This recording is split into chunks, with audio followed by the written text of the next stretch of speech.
you see my channel before, it's no mystery that I am a huge fan of the Terrifier franchise. Been covering it for years, been a fan of it for years, and obviously Terrifier 3, it was going to be one of the most anticipated movies of the year for me. And did it deliver? Yes, I think it did. I'm excited to gush about it. Where I feel like Joker 2 was almost like the movie that was made to repel the fans of the first one. Terrifier 3 really does just fit snugly as another addition to this franchise, another movie that the fans are really going to enjoy. It's definitely a crowd pleaser for that fan base, and it delivers everything you want. For the most part, in my case, I have a few gripes, but we'll get into it. Basically, everything that you wanted to continue from the previous movies, you get. Something that I've heard is that while they want to continue the mysticism, everything that was going on with that second one, it seemed like they wanted to return more tonally to what was going on with the first movie. It was sort of my Dream Warriors, where it became more poppy and more fantastic, especially with the fantasy element.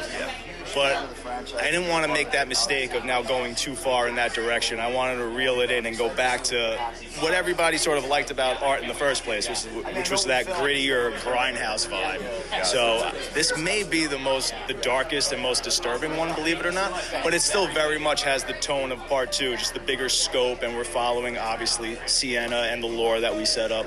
So I think it's the perfect blend, the perfect marriage of 1 and 2.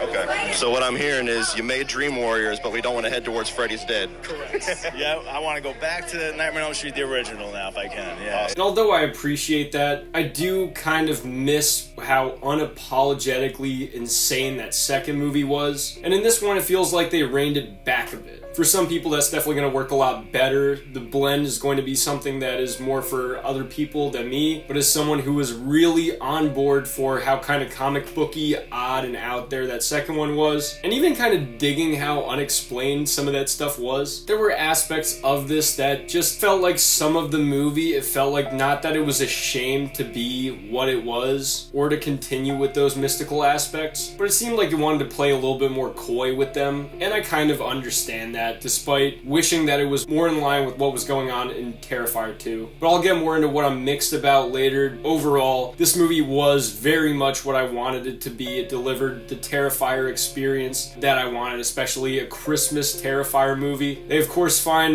new and really fucked up ways to dismember people, that's for sure. What I gotta say too is that this is a very mean-spirited movie. It feels a lot more cruel and mean than the other two, I would say, or including All Hallows Eve, I guess. Although I'd say All Hallows Eve is kind of a tad bit more cruel and mean than the first two Terrifier movies, this does kind of take it back to that nobody is off the menu, I will tell you. And I feel like that actually creates a genuine amount of tension. I was very much on my toes throughout most of this movie because there were certain scenarios that the movie set up where I wasn't sure if they were going to go that far, if they were going to cross certain lines. I just wasn't positive about it, and that honestly did keep me on edge, which I wasn't expecting. At this point, obviously, I'm a pretty seasoned Terrifier fan, and I didn't think that anything could really surprise me that this movie would provide. They actually find ways to make you concerned, make you worry about characters, and also, too, there's a good bit of kind of almost like cold-blooded killing. In most horror slasher movies, it feels like sometimes the kills are a bit goofier, it's always the unsuspecting college kids,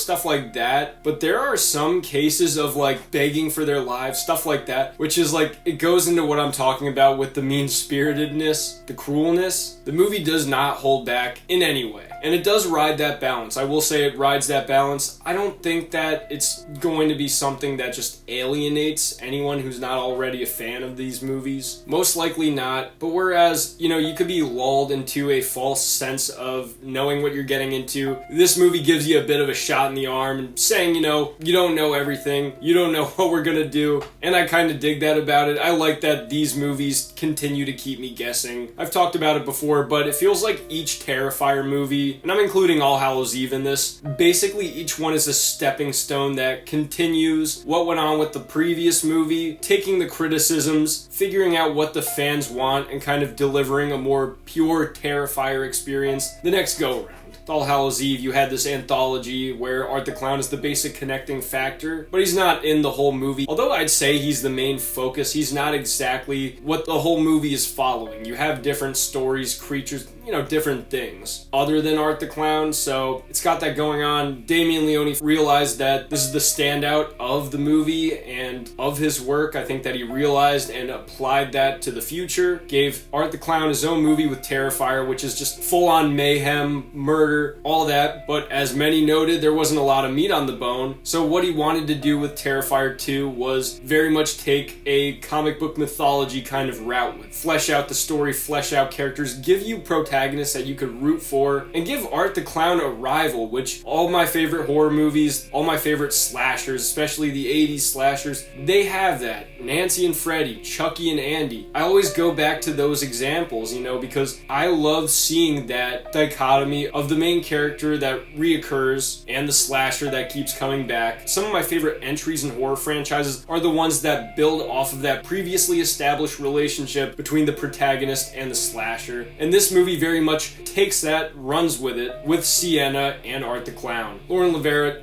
she was very good in Terrifier 2, very much one of the standout characters and actors of that movie, and she's only skyrocketed in popularity since then. And she continues to prove it in this movie with very much a different angle to take with Sienna. The thing that I really like about this character is that there's so much genuine humanity to her. She's very much a sympathetic character, you really feel for her, but at the same time, when it comes down to the needle, she gets tough, she does what she has to, she kicks Art the Clown's ass. It's all those beats, all those things that you want with her, you definitely get and continue in this movie. There's no character assassination, which I'm happy about. Oftentimes in horror movies, sometimes they'll do a quick character assassination if they want to do something else in the sequel, but this movie carries on her story. And even too, with that, they carry Art the Clown's story on in this. Generally in slasher movies, they don't give a lot of individual focus on the slasher themselves, what they do when they're alone. Maybe they'll show it in flashes to be creepy, but you actually get a good amount of focus on what Art the Clown is like when he's alone, what he does when he's alone. And it's kind of cool to see because you see a little bit more of how his mind works. And then you also see that in the way that he bounces off Vicky, who is much more of a prominent figure in this movie than she was in the second one. She was basically an end credits cameo in that. And then of course, she was an entirely different thing in that first movie. But all those plot threads, everything that was dangling from the second movie, they explain, they flesh out, they figure out. And as for the gore, I don't even need to say it, but they do some very nasty things in this movie. You could tell the budget's been upped a bit, but the thing that I like about Damien Leone too is that he knows how to use a budget. It doesn't seem like he's any less leaning on a budget. It definitely feels like he's still using his low budget techniques with what he does in these movies, all practical. He knows that that's what the people want. It's just the most convincing. And the fact that they gave him more money doesn't seem like it's gone to his head at all, which is very good. Although this movie might not be as per se nasty as the second one, I don't know if there's anything that really tops the bedroom scene in that second movie. 100%, they still figure out ways to make you cringe. They figure out everything that Art could possibly do to people with the things around him and his makeshift weapons as well. It's all that, but it's also too, going back to what I said earlier about, the mean-spiritedness and the cruelty. Some of the impact that I feel with the kills in this movie that there really wasn't in 2 and 1 was that some of it does just fall into that category of like, oh, Jesus Christ, dude, that's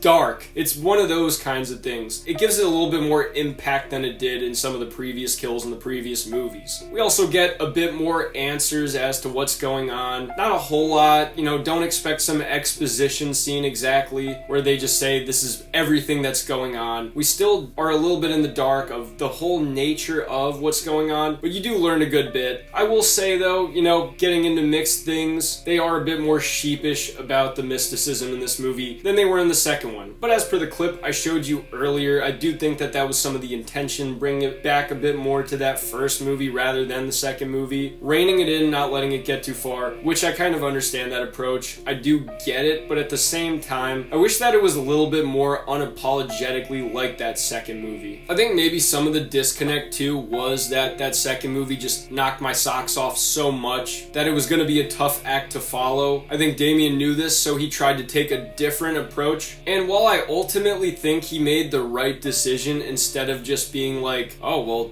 these things were popular. Let's do more. Let's more. Although he listened to the fans, listened to what they wanted, I think he was smart enough to know, when to pull back a bit. But at the same time, I do feel like some of that mysticism, the clown cafe, stuff like that, was missing a little bit in this go-around. With that too, although at this point, this is a kind of a long-running series, I'm sure that we're getting Terrifier 4, and I think it is about to become that. This feels a little bit less like a holistic story than 2 was. It leaves things off in a way that is a bit less wrapped up than the second movie, without giving anything away. And I was a little bit surprised by that, but then going back to it, I kind of get it, because they definitely do want to keep going, making more movies, and they don't want to throw everything at the wall in a Terrifier 3, and then have nothing left to say once they get to Terrifier 4. I would rather that they keep hiding things, keep things for us to be revealed in future movies, but there was a little bit less satisfaction in that than there was with Terrifier 2. But with that, I fucking love the way that these movies look. There is that nostalgic kind of grain to them. I've said this a zillion times, but these movies look like movies that I would pick up at a movie store, be obsessed with, but also scared to shit by. And for that, I just have to respect them. This is probably my favorite running horror series at the moment. It takes the old and makes it new again. Movies like Terrifier are the movies that I grew up watching. The 80s slashers, Chucky, Freddy, Jason, Halloween. Terrifier is very reminiscent of that. It very much harkens back to those types of movies that you feel nostalgia for. I sure as hell do. And that's just what I appreciate so much about this franchise. I'm glad that Terrifier 3 provided exactly what I wanted. I'm pretty sure that it's going to provide exactly what the fans want. And,